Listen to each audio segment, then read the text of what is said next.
Gostas da intro nova, Chico? Gosto sim. É Gosto nova, sim. é nova.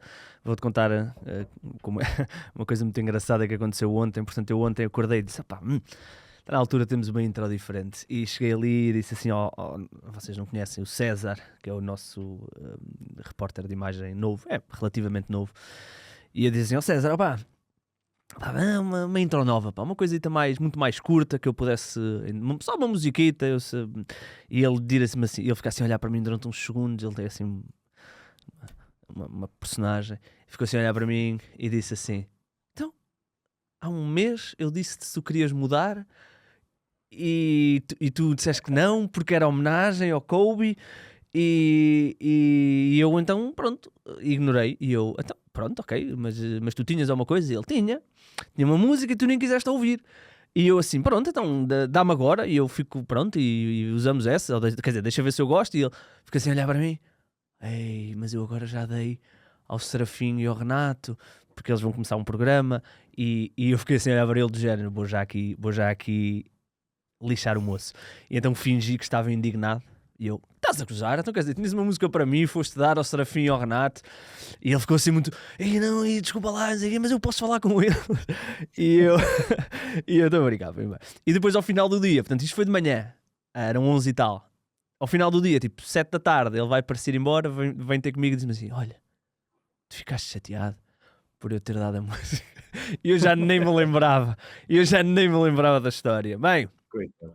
Tenho a dizer que é gira e parece que uma música daqueles late night shows norte-americanos. Conan O'Brien, nós aqui falamos muito de Conan O'Brien. Olha, Chicão, tu que vieste dos Estados Unidos, quando é que foi? Na sexta? Na sexta passada? Eu, Sábado passado? vol- eu voltei no sábado. Voltei no sábado. E então, conta-me lá. Primeiro, ahm, onde é que andaste? Antes de irmos ao jogo, onde é que andaste? O que é que andaste a fazer? Então, eu fui para Boston, estive em Boston 2 dias. Tenho a dizer que me apaixonei de certa forma pela cidade, porque é uma energia totalmente diferente do que tu estás à espera de uma grande cidade norte-americana. Tem aquela beleza de ser mesmo à beira rio.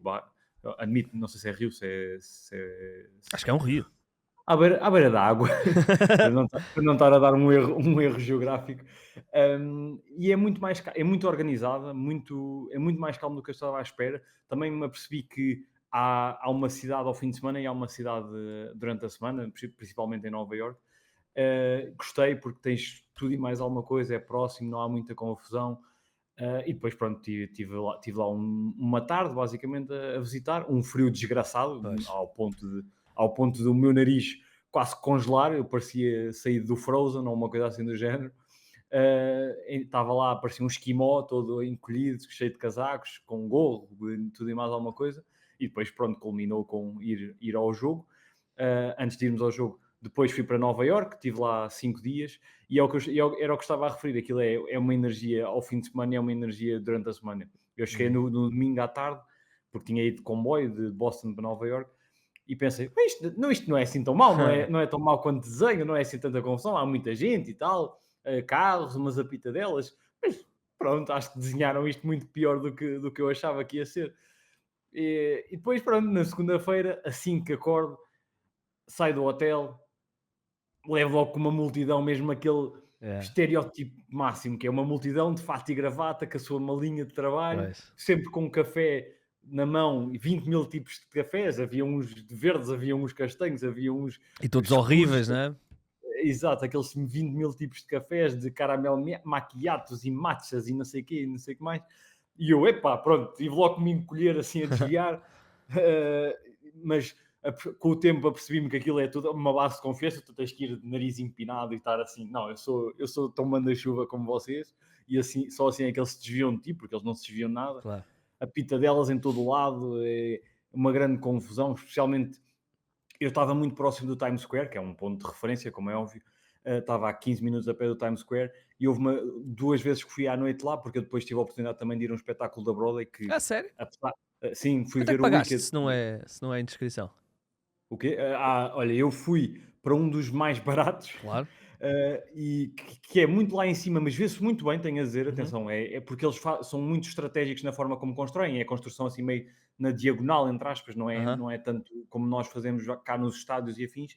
E paguei 130 Ok, dólares por ok. pessoa. é carote, não é para todos, Ok, pensei obviamente, que, mas pensei que ia ser mais, pensei que ia ser mais. Mas sim, é caro, pois, mas... é caro, obviamente, mas recomendo porque é uma produção incrível, tu ficas mesmo impressionado com o Foste que ver o eles fazem Wicked? num espaço. Foi o Wicked. Ok. Eu tinha visto o filme há pouco tempo e tudo, o filme foi só a primeira parte, ainda vai estrear durante este ano a segunda parte. Tenho a dizer que me surpreendeu, o que foi engraçado, porque nós falamos de um conto com o qual crescemos, o Feiticeiro de Oz, e aquilo é quase que faz uma prequela e depois Ok. uma sequela, entre aspas, e explica-te um pouco os acontecimentos do Feiticeiro de Oz. Nunca vi. Eles, obviamente, cantam uma coisa parva, dançam uma coisa parva. eh, o que fazem num curto espaço num curto espaço, ponto final, é impressionante e como mudam de roupa, entre aspas, porque eu acredito que tenham sempre camadas de roupa, como mudam a roupa em 10 segundos, Aham. é mesmo impressionante tudo o que fazem, eu gostei muito. E eu parecia mesmo, acho que fiquei mais impressionado com o espetáculo da Broadway do que com o jogo da NBA, porque também ia com expectativas, obviamente, distintas. Mas gostei muito e recomendo. E só para finalizar a ideia, porque pronto, aquilo estava perto do Times Square e Times Square à noite é mesmo uma confusão autêntica.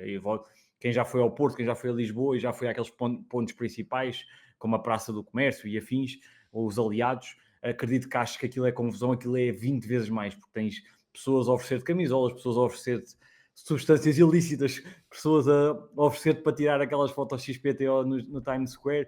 E eu cheguei a dizer a um: não estou interessado, obrigado. A minha mulher tira melhor fotos que tu. Em Estava português? tão farto, tão saturado, que lhe respondi mesmo assim. Ele virou-se para a minha mulher e disse: estás a chamar uma câmara. E eu só lhe disse assim: dei-lhe uma grande PT. E eu só disse: ela é fotógrafa, qual é que é o problema? E ele ficou logo assim com uma cara de. Ela não é fotógrafa, só para que conste, para quem não saiba. Ficou com uma cara de pau e foi-se embora. Mas epá, tens que ter paciência e estômago para isso, porque eu, passado uma semana, já estava mesmo saturado. Pois. Mas gostei muito. A comida, obviamente, não é nada incrível, mas é fixe porque tens uma cena de pizza a $1,50 cada fatia, Ok. basicamente a cada 20 metros. É uma coisa mesmo impressionante. Uh, comes obviamente é ligeiramente mais caro do que nós estamos habituados, mas não comes nada wow, mas comes bem em QB. Eu também estava à espera de tamanhos enormes, porque nós criamos essa imagem de que eles lá é tudo que é de comida, tamanho XXL, mas não surpreendeu-me nesse aspecto. É uma viagem que eu recomendo, obviamente tem os seus custos avultados, eu tive que poupar durante uns tempinhos para a poder fazer, mas recomendo nem que seja para nós, porque é uma cultura com a qual nós crescemos, em séries, filmes e afins. Eu tive a Uhum. oportunidade de ir a uma coisa que é o Friends Experience, que eu sou mega fã de Friends. Tive a oportunidade de ir ao bar de How I Met Your Mother, e é muito giro isso, de quase que pintares aquela imagem que tu criaste das séries, Aham. filmes e tudo e mais alguma coisa que foste tendo ao longo de toda a tua vida. Muito bem, olha, e o jogo? Foste Boston Lakers, o jogo mais caro da história das fases regulares. É verdade. Conta-me lá.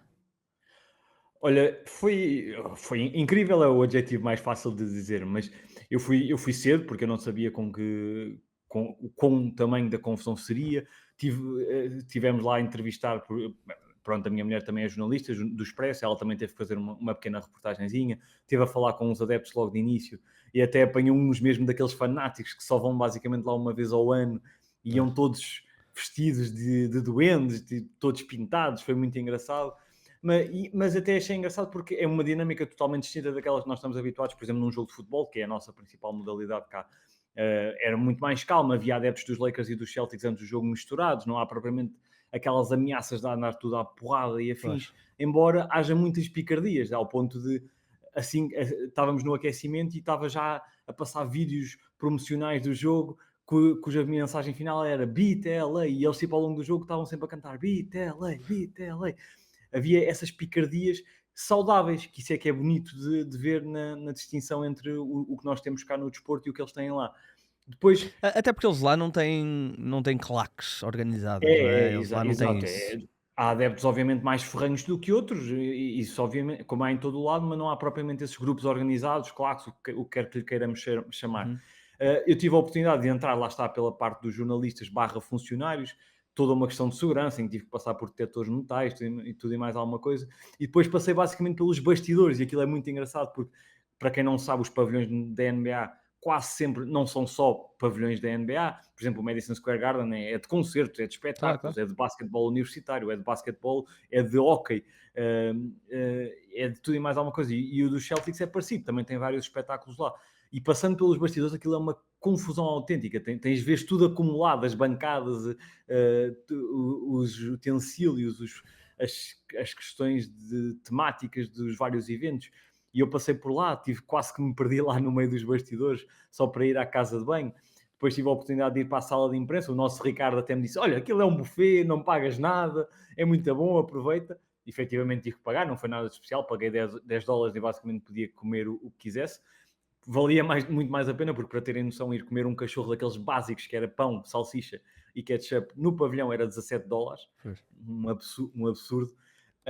Estive lá a comer, tive ao pé de muitos jornalistas conhecidos. Eu admito que não sou o melhor a nível de nomes de jornalistas conhecidos, mas conhecia as caras. Depois até fui comentando contigo e com o Ricardo. Estava mesmo a jantar ao lado do Richard Jefferson, que foi campeão com os Cavs e que agora é uma figura relevante nas transmissões ESPN. televisivas destes grandes jogos. Depois apareceu lá o Scalabrine, o White Mamba, como gostam de brincar. Ele é o comentador do in-house do Celtics, sim. É o comentador do Celtics caseiro, Sim, na acho que é League assim, Pass, não é? sim. E foi muito engraçado porque tu pensas, esta malta deve ser toda convencida, não sei o quê, e ele não, ele perdeu ali 10 minutos a conversar com um par de velhotes, que era quem estava a receber o dinheiro dos buffets, a perguntar-lhes pelos netos, a perguntar pela família. Tu crias Sim. toda uma imagem e foi muito distinto. Obviamente que muitos serão convencidos. Não tive a oportunidade de ver o Nemias a aquecer, porque basicamente estava eu a jantar cedo e estava o Nemias com os jogadores Uhum. menos relevantes, entre aspas, da rotação dos Celtics a aquecer. Depois fui lá para cima, eu estava basicamente ao pé da zona VIP, entre aspas, porque tinham uns lugares especiais para essa malta. Conseguimos falar com alguns adeptos, até encontrei um adepto que tinha origens portuguesas, mas não falava nada português, e que era dos Celtics, mas tinha uma camisola do LeBron por ser mega fã do LeBron. E depois, pronto, é toda a questão do jogo.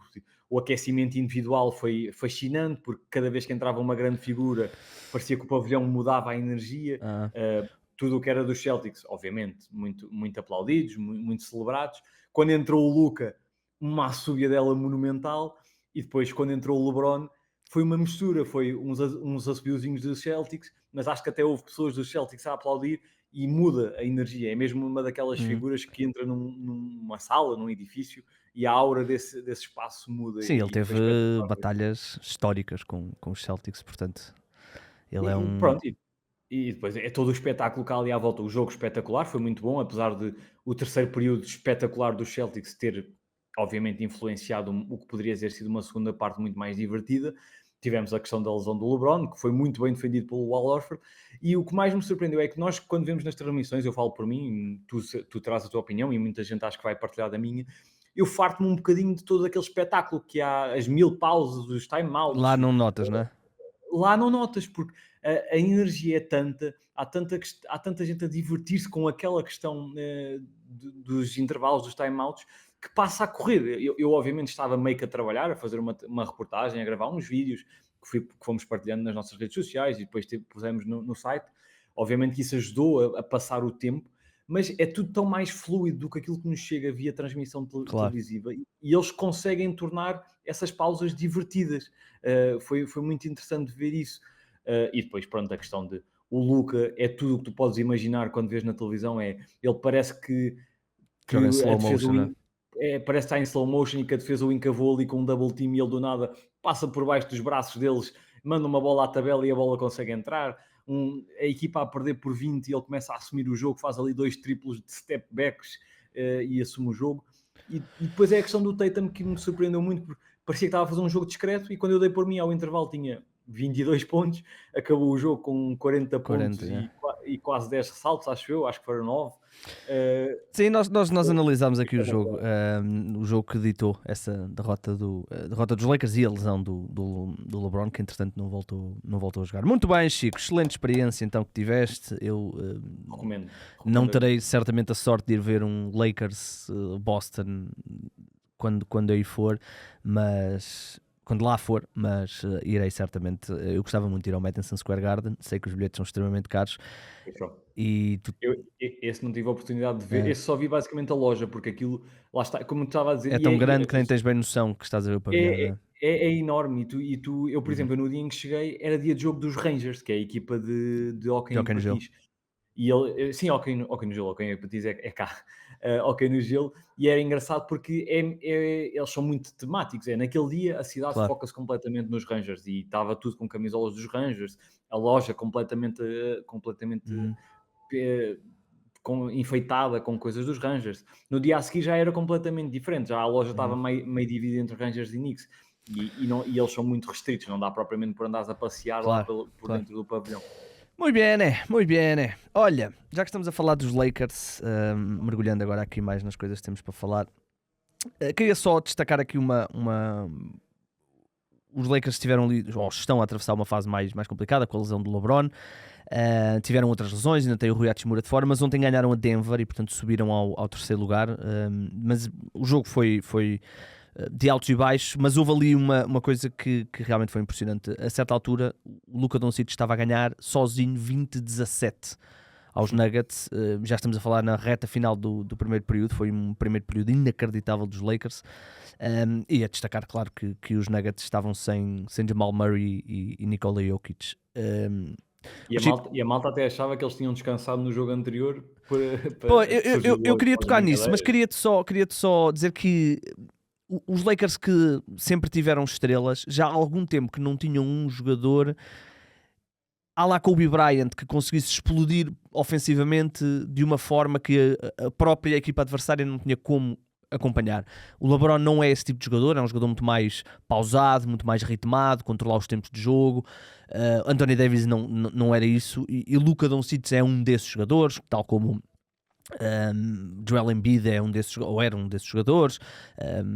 Haverá outros jogadores desse género, mas ver os Lakers com este armário ofensivo é realmente refrescante, porque era uma equipa que normalmente todos os jogos eram muito grind, e a Luka não é isso, não é? A Luka é um jogador que é capaz de fazer isto, de explodir, fazer 20 pontos em 7 minutos.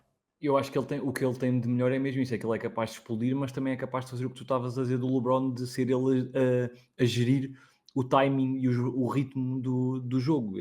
É aquele falso lento que ele consegue do nada, está a servir toda a equipa, está a fazer toda a gente rodar e também do nada consegue fazer o que fez nesse jogo que eu fui ver com os Celtics, mas vê-se em qualquer um, mesmo que não esteja a lançar muito bem, faz 2 triplos que ninguém esperava, começa, ataca ao cesto porque ele tem um físico bom para isso e toma conta do jogo ofensivamente, e é incrível a capacidade de gestão do ritmo do jogo que ele tem. Os Lakers então subiram ao terceiro lugar, e jogaram contra os Nuggets, como nós dissemos, sem o Jokic e sem o Jamal Murray. E eu queria focar-me aqui numa questão. Nós muitas vezes criticamos as equipas da NBA por fazerem descansar os jogadores e tudo mais. Mas quando os jogadores estão não é lesionados, mas estão com pequenas situações, há jogos que são propícios a isso. E o Nikola Jokic, eles tiveram 2 jogos contra o Thunder, um perderam, o outro ganharam. No primeiro desses jogos, o jogo em que perderam por 127-103, o tal jogo que estava super equilibrado e de repente nos últimos 4-5 minutos os Thunder fizeram ali um parcial absurdo e o jogo pareceu que foi uma tareia, mas não foi. Mas nesse jogo, no início desse jogo, o Jokic teve uma queda e ficou a queixar-se do cotovelo direito, se não estou em erro. Ele jogou na noite a seguir, também contra o Thunder, e ganharam. Jogou depois, é a tua porta que está a tocar? Vai lá. O Chico tem que receber uma encomenda importante, por isso vamos permiti-lo ausentar-se aqui 2 segundos. Mas eu vou continuar o meu raciocínio. Portanto, o Jokic joga mesmo assim esse jogo contra o Thunder, vai jogar depois contra os Minnesota, uma partida onde ele esteve francamente mal, como quem diz, mas mal no sentido que estava constantemente a queixar-se. Ele terminou com 34 pontos, mas estava constantemente a queixar-se. Eu tive a oportunidade de ver esse jogo. Joga depois contra os Lakers, também sempre agarrado ao cotovelo, e é um jogo onde os Lakers estavam sem o LeBron James e sem o Luka Doncic, portanto foi um jogo que os Lakers perderam de forma natural. No jogo a seguir, no segundo, portanto este jogo que eu estou a dizer neste jogo que eu estou a dizer com os Lakers, isto foi no dia 15, no dia 16, portanto back-to-back, eles jogaram contra os Washington Wizards. E toda a gente assumiu que o Jokic ia descansar, porque ele andava-se a queixar, e para além disso, para além do cotovelo, num destes jogos também torceu o pé, e andava-se também a queixar do tornozelo. Ora, ele jogou contra os Wizards completamente, fisicamente, num baixo nível e claramente com dores no cotovelo. Ora, os Nuggets perderam o jogo contra os Wizards, que é inacreditável. Os Wizards ganharam os 2 jogos aos Nuggets, mas ganharam esse jogo em que o Jokic não descansa, segunda noite de um back-to-back, a jogar contra os Wizards em casa. Ele claramente debilitado, os Wizards ganharam aos Denver, e a seguir ele não consegue jogar os 2 jogos a seguir, 2 jogos absolutamente essenciais, um contra Golden State, e é verdade que conseguiram ganhar uma grande vitória, talvez uma vitória das mais impressionantes da equipa, especialmente porque não tinha nem Jokic nem Jamal Murray, mas depois num duelo direto na luta pelo segundo lugar perdem com os Lakers e acabam por cair agora para terceiro. Portanto, aquela ideia de que os jogadores têm que ser Iron Man, é verdade que nós gostamos que eles joguem, mas jogar uma segunda noite de um back-to-back contra os Washington Wizards, claramente debilitado, agarrado ao cotovelo e ao tornozelo, perderes esse jogo e não poderes jogar depois 2 jogos do teu campeonato, digamos assim, é o pior dos cenários. Não será uma lesão grave, mas não deixa de ser estranho que tenham deixado o Jokic ter jogado este jogo contra os Washington Wizards numa segunda noite de um back-to-back e ainda por cima foram perder, Chico. Pois, antes de mais, desculpem esta questão, Eu expliquei. Mas eu concordo contigo. Acho que o Jokic também sempre foi eu sempre elogiei isso e gosto muito desse tipo de jogadores, que sempre tentou contrariar um bocadinho essa questão da load management e do rest e tudo mais, e basta ver os números de jogos que ele faz por norma, por época. Agora, concordo contigo, foi arriscado, ainda por cima sabendo que estava tocado. E ainda por cima, e adicionando esta fase da temporada, nós cada vez estamos numa fase da temporada em que estamos a ver alguns resultados surpreendentes. Eu pelo menos tenho sentido cada vez mais isso, e acho que também tem que ver com isso, que é as equipas estão a gerir mais as suas estrelas, o seu esforço, porque sabem que está cada vez mais próxima a fase mais decisiva, e onde se calhar preferem perder mais 2 ou 3 jogos, basta olhar para os Cavs, para o OKC, do que perder as suas grandes estrelas. E há outra coisa, no ano passado, se bem se recordam, no final da época, o Kentavious Caldwell-Pope, que agora está em Orlando, foi a um podcast qualquer e estava a falar sobre como é que Denver foi eliminado daquela forma nos playoffs, quando eram os grandes favoritos a chegar à final novamente, e o Caldwell-Pope disse, nós demos tanto para conseguir ser a primeira seed no Oeste, que quando chegámos aos playoffs estávamos completamente aniquilados fisicamente. E eles não só não conseguiram, os Thunder foram a first seed, como chegaram ao playoff e depois não tiveram pernas para jogar contra a juventude de Anthony Edwards, e portanto espero que isto não aconteça outra vez, porque Denver é uma equipa... E no Oeste tivemos aquela questão das 1001 lesões que houve nos principais contenders. Sim, os Cavs e os Knicks, nós falámos disso, eu falei disso com o Ricardo e estamos a ver outra vez, não é? Os minutos dos jogadores dos Knicks são absurdos. Olha, outro assunto que eu tinha aqui para ti, 2 assuntos.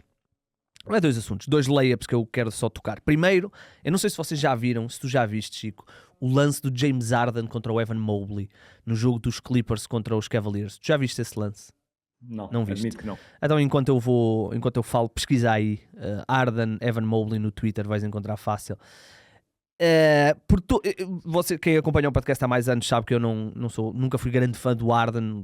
Aquele estilo de jogo de isolamento não é particularmente o meu copo d'água, digamos assim. Mas aquele lance onde ele partiu, estás a ver o lance, não estás? É impressionante, é inacreditável, e o James Harden de vez em quando tem estas coisas que nós ficamos uou.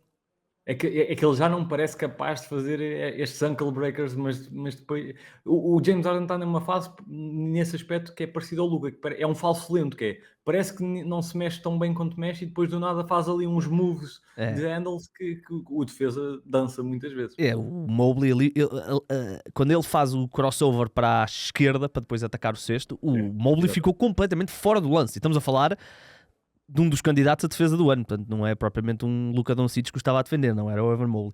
Ainda bem que tivemos a tua reação em direto. E a outra situação que aconteceu, esta aconteceu ontem à noite, foi o buzzer beater incrível do buzzer beater, o game winner do Cade Cunningham contra os Miami Heat. Fez lembrar o Kobe contra os Miami, curiosamente. Top of the key, bank shot na cara do Bam Adebayo e o Cade Cunningham vai certamente ganhar pelo menos o prémio de Most Improved, Chico, e vai estar, na minha opinião, pelo menos eu quando fizermos o nosso episódio eu vou metê-lo lá, vai estar nas All-NBA, não tenho dúvida, acho que a única dúvida é se ele estará na segunda ou na terceira, porque ele está a fazer uma época a todos os níveis tremenda, e é bom ver que depois de 2-3 anos de sofrimento, onde ele até perdeu um ano por lesão, depois no ano a seguir, que foi o ano passado, aquela sequência de derrotas todas, parecia que os Pistons iam descer de divisão quase, e agora faz uma época muito boa e estão no playoff, estão praticamente garantidos nos 6 primeiros e o Cade vai finalmente está a mostrar porque é que foi escolha número 1. Sim, obviamente o Cade é o principal porta-estandarte, mas acho que este é daqueles casos, os Pistons, onde a equipa enquanto um todo deu um salto enorme. O Cade está a fazer números espetaculares, ele aliás está ali, todos os jogos namora o triplo-duplo, e isso por si só diz muito. Há poucos jogadores na história que fazem isto com esta facilidade. Agora, eu gosto muito desta evolução coletiva dos Pistons, concordo contigo, o Cade vai estar nas All-NBAs, eu até acho que neste preciso momento colocava-o em segundo. Gosto muito desta evolução e gosto muito que Detroit esteja a voltar a ser relevante e com um estilo se calhar um pouco atípico, muito contrário àquilo que nós crescemos a ver. Nós estávamos habituados às melhores versões de Detroit, serem aquelas versões aguerridas, que é tudo de levar o jogo na lama. Esta é muito mais fluida, um jogo muito mais... Sim, Muito mais... o acrescentar atiradores à volta de um jogador como Cade Exato. Cunningham é uma diferença muito grande. O plantel nesta altura faz sentido. Não é surpresa para ninguém que o Cade Cunningham tenha subido 2 assistências da temporada passada para este ano, porque quando tu passas a bola para o Isaiah Stewart lançar 3 pontos, não é igual a tu passares a bola para o Tim Hardaway ou para o Tobias Harris, ou seja... Ou o próprio Malik Beasley, que não Malik estava a ser Beasley, consistente no passado e agora está a ser. aliás, o Malik Beasley está a fazer uma época a nível de lançamento muito, muito boa. Ele é um ótimo lançador de volume e de percentagem. Brilhante buzzer beater. Se não tiveram hipótese de ir ver, vão lá ver. Olha, 2 coisinhas só para depois tocarmos num último assunto e depois irmos ao nosso tema principal. Os Cavs perderam pela segunda vez o seu terceiro jogo seguido. Já o tinham perdido ali em janeiro, tinham perdido 2 vezes contra os Rockets, tinham perdido também contra os 76ers e agora fizeram 3 derrotas seguidas. Como tu disseste há bocadinho e bem, não precisamos estar aqui a perder muito tempo com isso. Os Cavs têm estado, ontem por exemplo acho que não jogou o Garland, o Donovan Mitchell também tem andado ali mais ou menos lesionado, o Mobley também falhou um jogo, portanto claramente os Cavs já estão a olhar para a post-season e o primeiro lugar dos Cavs está praticamente garantido. Teria que acontecer uma verdadeira hecatombe nestes últimos 15, 16 jogos para que eles perdessem o primeiro lugar para Boston, mas é uma coisa para termos em atenção, não é, Chico? Não preocupa em nada o que está a acontecer. Eu acho que não me preocupa porque essencialmente sinto que é o que referi há bocadinho, da questão da gestão do esforço e física dos jogadores para estarem no melhor Claro. plano possível. Os Celtics, por exemplo, o ano passado conseguiram isto ao fazer essa gestão constante ao longo da época. Acho que os Cavs não. Os Cavs fizeram uma aposta muito forte até fevereiro, em que quase não tiveram ausências nenhumas assim de muito tempo, de longa duração, e agora que viram, como tu referiste bem, que o primeiro lugar está muito bem encaminhado, estão a fazer essa gestão possível e é o inteligente, porque obviamente não querem... Tal como o teu Standard. O teu Standard ontem também quase não tinham jogadores para ir a jogo e mesmo assim ganharam por 33 aos Philadelphia, portanto, ok. Sim, mas isso é uma vitória. É uma vitória como as outras. Não? Eu acho que os Standards já garantiram a divisão e eu acho que já garantiram City, não, talvez ainda não, mas já estão praticamente a garantir o primeiro lugar do Oeste. Muito bem, muito bem. Olha, já que estamos a falar de equipas do Oeste, os Bucks têm estado numa fase menos fulgurante, depois daquele arranque absolutamente dramático. Eles fizeram uma boa meio de época e agora estão aqui com algumas dificuldades. Perderam, por exemplo, o último jogo contra os Warriors, que não tinham Stephen Curry. Fizeram uma péssima exibição. Ofensivamente eles estão a jogar muito pouco. Têm 5 derrotas nos últimos 7 jogos e foi noticiado pelo Chris Haynes que o Doc Rivers reuniu com o Damian Lillard e com o Giannis para tentarem perceber um bocadinho o que é que está a acontecer. Acho que não foi propriamente um puxão de orelhas, foi mais tentar perceber. Chico, mais do que estarmos aqui a analisar, eu fui tirar aqui alguns números dos Bucks nestes 7 jogos e realmente, ofensivamente, nestes 7 jogos eles estão na parte de baixo em nível de offensive rating, apenas 112.0, estão aqui abaixo de equipas como os Hornets, como os Bulls, como os próprios 76ers. Defensivamente também não estão particularmente brilhantes e o net rating está naturalmente também negativo.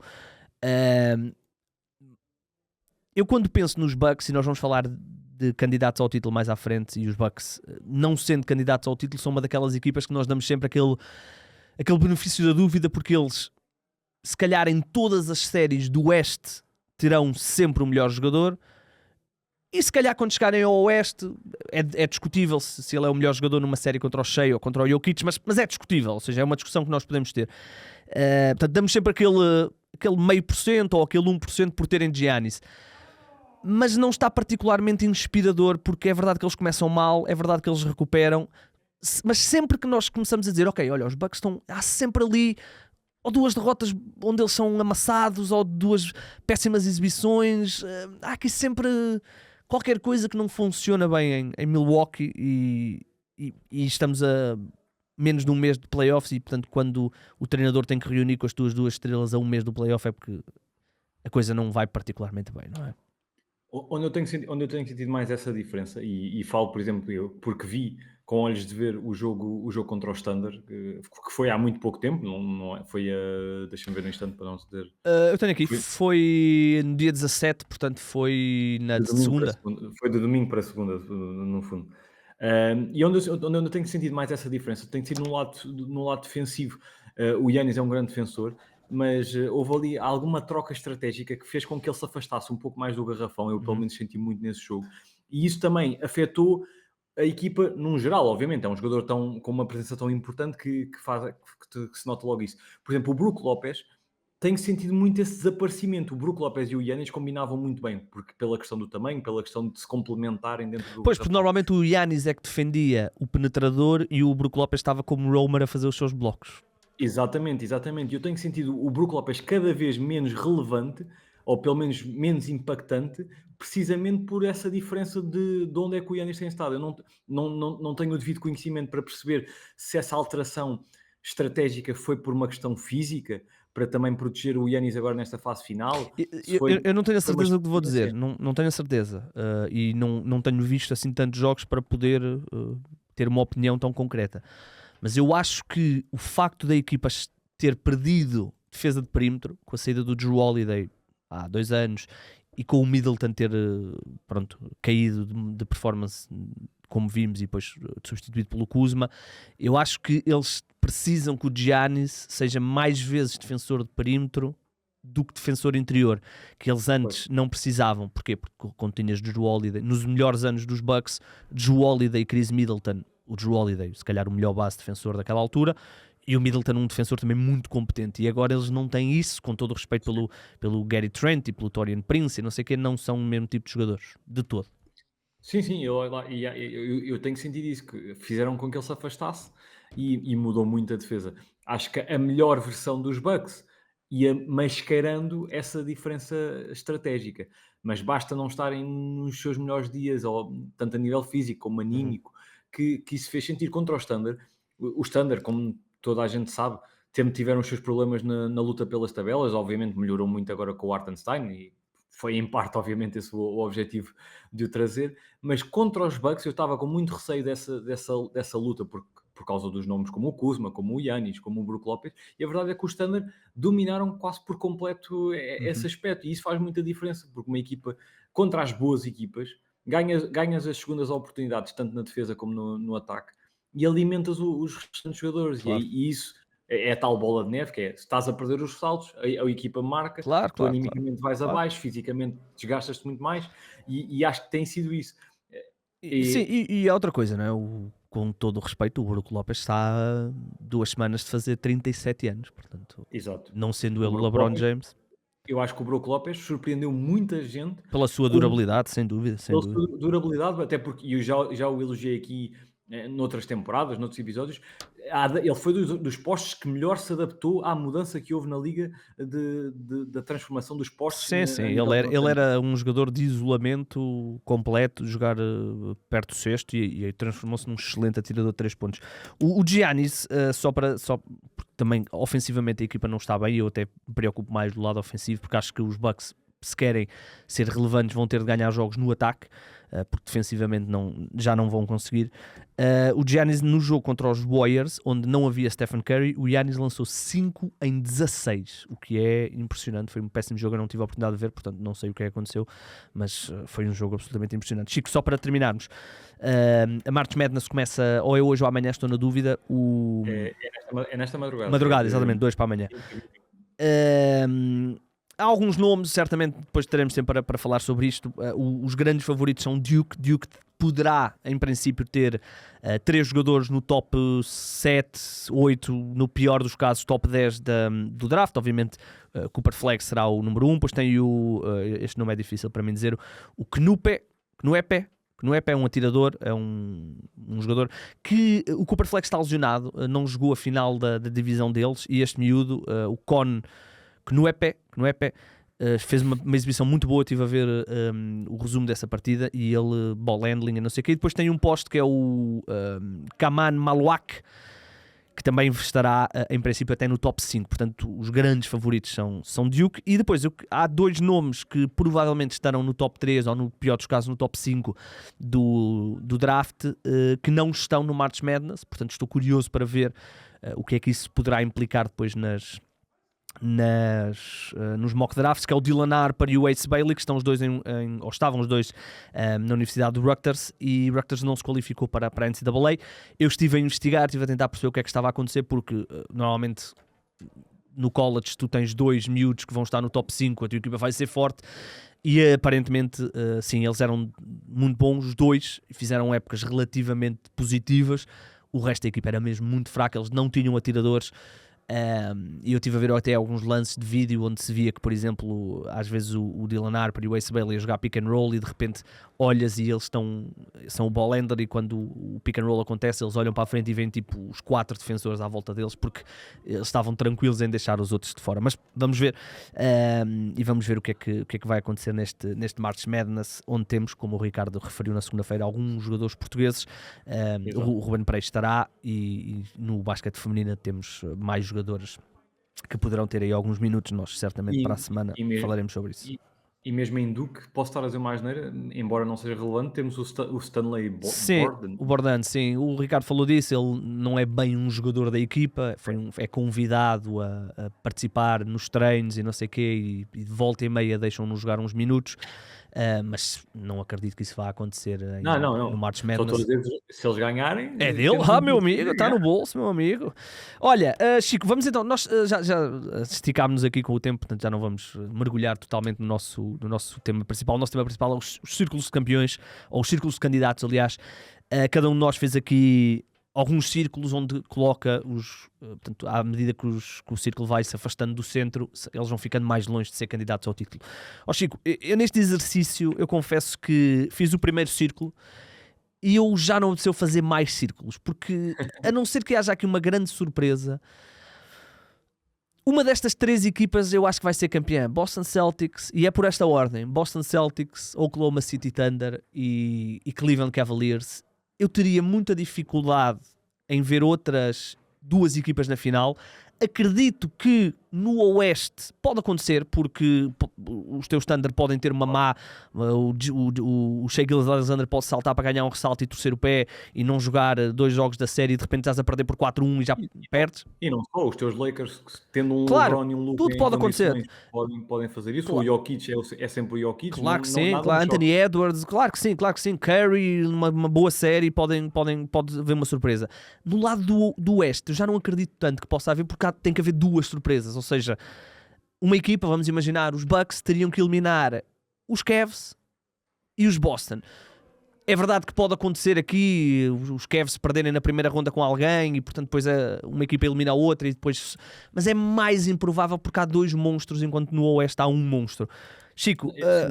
No Oeste, se me permites, só para complementar a tua ideia, acho que a única equipa que poderia causar essa surpresa a sério, além de uns Bucks na melhor forma possível, seriam os Knicks, mas está a acontecer o que toda a gente já esperava, que é a gestão que é feita dos minutos, Chico, vai levar a um desgaste enorme. Eu acho que era indiferente, sinceramente, mesmo que eles estivessem só a jogar 20 minutos por jogo, e basta ver o que acontece sempre que os Knicks jogam contra boas equipas, são amassados. Sim. Porque os Knicks não têm como parar um bloqueio direto. Enquanto tiverem Brunson e o Karl Anthony Towns, são muito fáceis de atacar.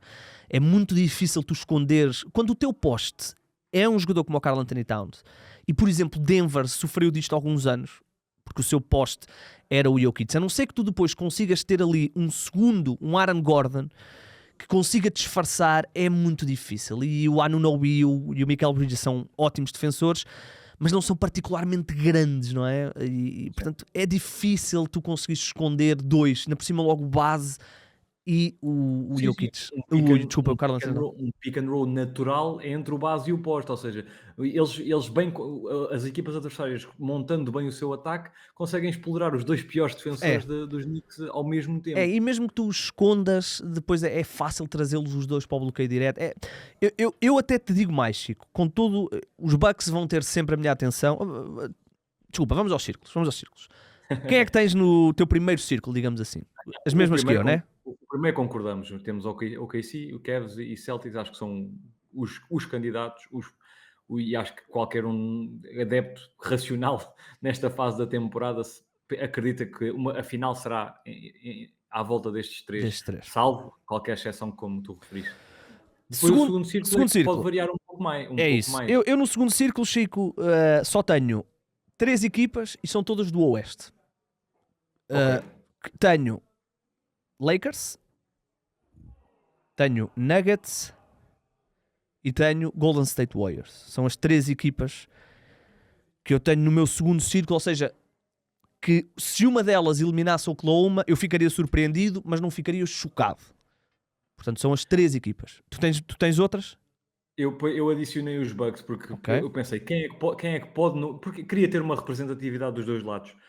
E pensei, quem é que pode no Oeste, na minha opinião, no seu auge, fazer as tais surpresas que nós estávamos a E era aí que eu queria chegar, Chico. Eu sabia que tu tinhas os Bucks aí. Porque eu tenho uma outra equipa que eu acho que no seu auge é mais provável ganhar a uma destas juggernauts do que os Bucks, que são os Indiana Pacers. Os Indiana Pacers que, de uma forma um bocadinho discreta, estão a fazer uma fase muito boa da temporada, com um ataque brutal. São a equipa que melhor circula a bola. E agora até estão sem o Haliburton. Exatamente. E com o Haliburton teve ali uma fase onde fez tipo 80 assistências e fez tipo 2 turnovers. É uma equipa que ofensivamente trabalha tão bem que eu consigo imaginar eles ganharem uma série assim. A uma destas grandes. Ficaria chocado. Mas ficaria mais chocado se isto acontecesse com Milwaukee, apesar de eles terem o Giannis. Portanto, eu no meu segundo círculo, no meu terceiro círculo, digamos assim, tenho os Pacers, tenho os Timberwolves, e a minha dúvida aqui seria se colocaria os Bucks e os Knicks. Era a minha dúvida, se colocava aqui no terceiro círculo. Eu vou pôr os Bucks por causa do Giannis. Pois. Mas se pudesse ter um semicírculo dentro do terceiro círculo, abaixo era onde eu colocaria os Bucks. Tu, no teu... Quem que está a ouvir, o Igor era daqueles que em EV estava a usar o compasso só para fazer círculos. Meu amigo, Não tens- eu em EV, só para vocês perceberem o quão mau era, eu cheguei a pagar a colegas para fazerem os meus trabalhos porque eu não conseguia. Eu fiz uma vez uma prova global onde fiz a parte teórica e quando chegou à parte prática eu entreguei o exame ao professor e disse, não consigo, não esqueça. Sou péssimo. Olha, então, no teu terceiro círculo, quem é que tens?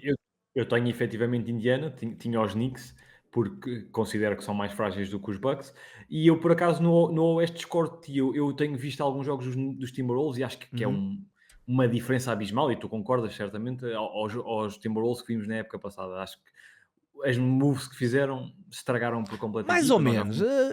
É verdade que eles perderam 2 jogos aqui. Pronto, o jogo com a Indiana foi prolongamento. O problema não é que perderam, não é os que perderam agora, é os que foram Eu perdendo ao sei, longo do ano. mas desde que o Julius Randle regressou, ele teve algum tempo lesionado, e desde que regressou, eu tenho visto uma equipa totalmente diferente. Desde que o Julius Randle regressou, Chico, e já estamos a falar aqui em mais de 1, 2, 3, 4, 5, 6, 7, 8, 9, 10 jogos. Nesses 10 jogos, eles ganharam os primeiros 8. E a jogar um brilhante basquetebol, com o Julius Randle a fazer máximos de assistências várias vezes. Eu estou a ver o Julius Randle muito mais integrado, muito menos em isolamento, à espera de que o Edwards lhe passe a bola para depois ele também fazer uns isolamentos. Estou a ver até, muitas vezes, two-man game entre o Randle e o Edwards. Eu coloquei aqui os Timberwolves porque eu acho que quando tu tens o Anthony Edwards e uma defesa boa, e apesar de já não serem a mesma defesa do ano passado, continuam a ser uma boa defesa, tens sempre uma possibilidade de surpreender numa série. A parte da surpresa, concordo, percebo. Aliás, se calhar é dos maiores perigos para os meus standards no Oeste pela questão do tamanho. Eu tenho noção disso. Agora, por exemplo, no outro dia, a partir do momento em que vi o Gobert na fase decisiva de um jogo a ir para o banco, eu pensei, é porque já não há a mesma confiança que havia antes nos principais elementos defensores. E por isso mesmo, e aqui eu tenho aqui um asterisco no nome que substituí pelos Timberwolves, que é Memphis, porque Memphis precisa de estar saudável, não tem estado. Pois. Eu pensei, Memphis saudável está nesta categoria. Memphis, como tem estado, não, fica numa categoria abaixo, porque tem sido uma época muito frustrante e muito difícil de gestão. Há muito mérito do treinador, porque no meio de tantas lesões eles estão ali em quinto lugar na luta. Estão na confusão. Na luta pelo segundo, até. Não seria estranho vermos Memphis a acabar. Só há... Aliás, se Memphis acabar em segundo, é espetacular para aquilo que foi a época deles a nível de lesões. Memphis tem uma coisa que eu considero sempre importante quando chega a playoffs, e eu não tenho Memphis aqui, mas estaria na minha última ronda mais alargada, mas seria uma das equipas que eu equacionaria por aqui, porque Memphis até ao momento tem 32 jogos no clutch, e nesses 32 jogos no clutch eles são a segunda melhor defesa, praticamente empatada com a melhor defesa, curiosamente é os Bucks. E o clutch para mim é sempre uma amostra importante do que são os playoffs. Os playoffs eu considero que os jogos de playoffs, especialmente quando as séries são... É um clutch constante. Exatamente. E eu lembro-me, por exemplo, quando os Nuggets não eram uma boa defesa, mas eram a melhor defesa no clutch, e de quando chegaram ao playoff tornaram-se uma grande defesa no jogo todo e foram campeões. E Memphis é a segunda melhor defesa no clutch. Ofensivamente não são particularmente maus, porque estão aqui a meio, estão aqui no 12º, portanto estão até na segunda metade, na metade superior. Portanto, Memphis é uma equipa que nós temos de ter atenção, mas como tu disseste bem, tem que estar saudáveis. E há uma coisa que é importante nos playoffs, que é há algum tempo entre os jogos, não há back-to-backs, portanto pode funcionar a teu favor. O problema é que eles vão entrar no playoff bastante massacrados, porque entre o Jaren Jackson e o Ja Morant, todos os outros, pelo meio, já todos estiveram de baixa. O Bane, toda a gente. Portanto, estou curioso. Chico, diz. E só para acabar, aliás, eu acho que vai ser por aí que vais... É interessante como nós não referimos ainda quem está em segundo lugar no Oeste. Os Rockets, não é? Exato. Sim, e era isso que eu queria tocar contigo, que é porque é que estamos a desconfiar depois no início da época temos elogiado tanto esta evolução que houve. E continua a haver evolução. Eu acho é que há duas coisas que vão faltar a esta equipa no playoff. Primeiro, E aqui é um mal que também pode afetar o Standard, mas eu não dou tanto valor a isto, que é a juventude da equipa, é uma equipa extremamente jovem, extremamente inexperiente. Sim, mas os Standards já levaram nas últimas Sim, épocas sim, com sim, essa sim. dose de amadurecimento Sim, mas nessa fase. eu só falei disto do Standard porque a média de idade dos jogadores de Sim, rotação do Standard é muito semelhante. baixa. Mas Estão em fases distintas fases distintas, claramente. da evolução da Se equipa. tu olhares para os Rockets, é verdade que há por ali um Dylan Brooks, há por ali um Jeff Green e há por ali um Fred VanVleet, mas tudo o resto nunca jogou playoff, nem play-in, nem nada. Portanto, acho que pode ser um fator. Eu não dou muito valor a isso, porque tu podes ganhar sendo jovem, não é inerente seres velho para ganhar. Mas depois há outra coisa, que é, eles não são um bom ataque. Apesar de serem uma boa defesa, não são um bom ataque. E em playoff, eu acho que eles vão ter muitas dificuldades em marcar pontos suficientes para ganhar. Faz-me lembrar, os Rockets fazem-me lembrar um bocadinho os Orlando Magic do ano passado, que era uma grande defesa, chegaram ao playoff. Eu acho que eles até eram a melhor defesa no playoff na altura, quando arranca o playoff. Sim. Mas ofensivamente eram... Eles têm ali uma série de jogos contra os Cavs que não passa ninguém dos 100 pontos. Exato, Foi mesmo... mas depois ofensivamente eram tão limitados que não conseguiam marcar pontos suficientes, apesar de serem uma boa defesa. E eu acho que os Rockets vão ter esse problema. Estão no meu círculo super alargado. O círculo onde eu tenho muitas equipas, onde eu tenho os Knicks, onde eu tenho os Rockets, naturalmente, onde eu tenho... Desculpem, deixem-me só... Clippers, talvez? Não, os Clippers não. Chico, se os Clippers chegassem à final, eu nem sei. Tenho estas equipas. Portanto, tenho do Oeste, tenho os Rockets, tenho Memphis, são as duas equipas que eu tenho, e do Oeste tenho aqui os Knicks.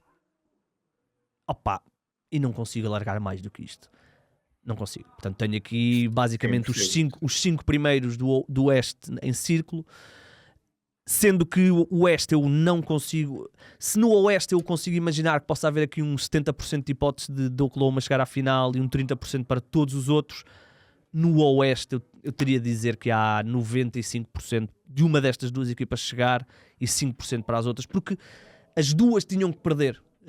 E nós podemos aqui debater se Cleveland é melhor que Boston, se Boston é melhor que Cleveland, só que para uma destas equipas chegar à final, falamos das outras, Nova York, Indiana, Milwaukee, Detroit, as duas equipas que dominaram a conferência tinham que perder as duas, e eu não consigo imaginar que uma possa perder, as duas seria...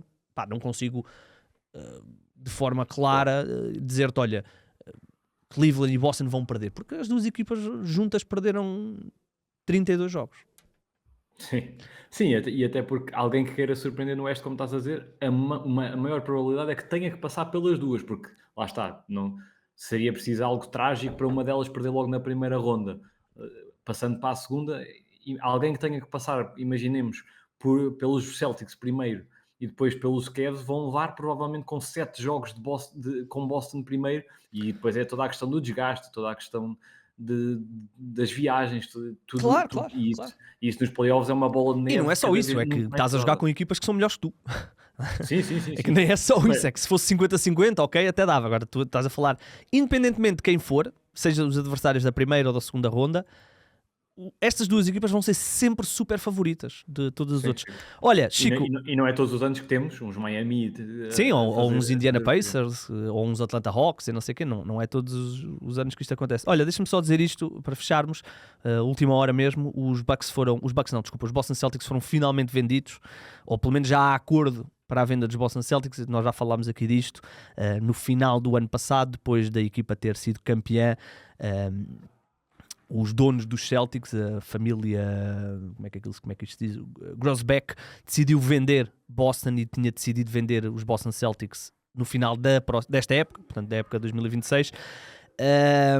E isto é muito importante. Já estamos a chegar ao limite, portanto eu não me vou alongar muito, mas este valor e esta decisão é muito importante por dois motivos. Primeiro, porque estamos a falar de 6,1 mil milhões de dólares, os americanos chamam 6,1 bilhões. É a venda, ou é a compra, como queiram interpretar, mais cara de uma equipa desportiva da história. Nunca houve estes valores em vendas de equipas nos Estados Unidos, provavelmente no mundo. Estamos a falar em 6,1 mil milhões. E porquê é que isto é importante? Não só porque, obviamente, vão haver mudanças nos Celtics e não sei o quê, é importante também porque numa altura em que se está a falar de expansão, haver uma avaliação de 6.1 mil milhões ou 6.1 bilhões de um franchise vai influenciar os valores das duas equipas que querem entrar. Falamos de Seattle e falamos de Las Vegas. Portanto, à medida que os valores das outras equipas vão aumentando, portanto, neste momento os Celtics valem 6.1, são a franquia mais valiosa da NBA. Ou seja, isso faz aumentar o nível médio das equipas da NBA, e quando a NBA for negociar com os investidores que querem ter uma equipa em Las Vegas e querem ter uma equipa em Seattle, vão poder dizer, ok, este é o valor médio. Porquê? Porque os Boston Celtics trouxeram esse valor médio para cima. Portanto, isto é importante. Estava muita gente atenta a este valor, este número, os 6.1 mil milhões. Na altura estava a ser apontado na casa dos 5, chegou aos 6.1. Faz sentido, estamos a falar de um franchise que é histórico. O Chico teve o prazer de ver a influência que a equipa tem na cidade, e estamos a falar ainda por cima de uma equipa que provavelmente poderá ter mais 10 anos de Jason Tatum, Jaylen Brown, e portanto poderá ser Nemias. Poderá ser. Aliás, este valor até tem muito a ver com Nemias, não é, Chico? Dos 6.1 bilhões, qual é que achas que é a percentagem que... Achas que nas discussões houve alguém que diz, sim, mas atenção, Nemias Keita vale 10 euros e uma bifana. Vale 10 euros e uma bifana. Tendo em conta o preço do hot dog, $17, já não será mau. Eu acho que quando o Nemias levar para lá a receita da bifana portuguesa, vai aumentar muito mais a sua cotação. Não sou fã. Espero que ele não leve. Fã? Prefiro que ele leve a receita do pastel de Belém. Era bom, sim. Mas olha que a bifana, supostamente uma das bifanas mais conhecidas de Portugal é aí do Porto. E sim, se levares logo um comprimido para controlar o colesterol, comes uma dentada, temas um comprimido, dá. Isso eu percebo. Eu quando andava no futebol, também todas as semanas íamos ao bar do clube pós-jogo, e aquelas bifanas deviam ter o óleo já da época inteira. Mudaram uma vez. Vou-te contar, só para terminar. Portanto, Boston Celtics vão então ser vendidos, e isto vai influenciar os valores das próximas equipas. Uma vez, quando eu sou de Aveiro e vim trabalhar para o Porto, na altura para o Correio da Manhã, e na altura eu durante uns meses fazia a viagem de comboio. Na altura ainda não havia CMTV, portanto o horário era mais apelativo. Eu conseguia fazer de comboio, ok, poupava um bocado em alojamento.